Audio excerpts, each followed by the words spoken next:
നീണ്ട ഒരു വർഷത്തിന് ശേഷം നാം വീണ്ടും നമ്മുടെ പ്രജകളെ കാണാൻ വേണ്ടി എത്തിയിരിക്കുകയാണ്.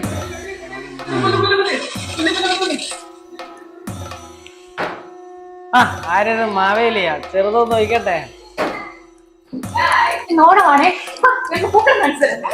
എന്ത് ഭംഗിയാലേ. And you know something, mom has made ഓണസദ്യ. കോപ്പുണ്ടാക്കിയിട്ടുണ്ട്. ഒരുമയും സ്നേഹവുമെല്ലാം നഷ്ടപ്പെട്ടല്ലോ. അതൊക്കെ പണ്ടത്തെ മണമേറ്റൊരു കന്യകയായൊരു ഗ്രാമം പൂവിളി കേട്ടുണർന്നു.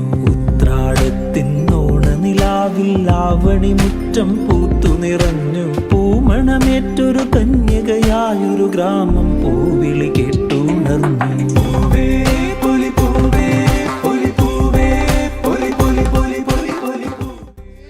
ഒത്തുകളിക്കണം, ഒരുമിച്ചിരിക്കണം, ഒരുമ വേണം, ഒരുമിച്ചുണ്ണണം. അതാണ് ഓണം.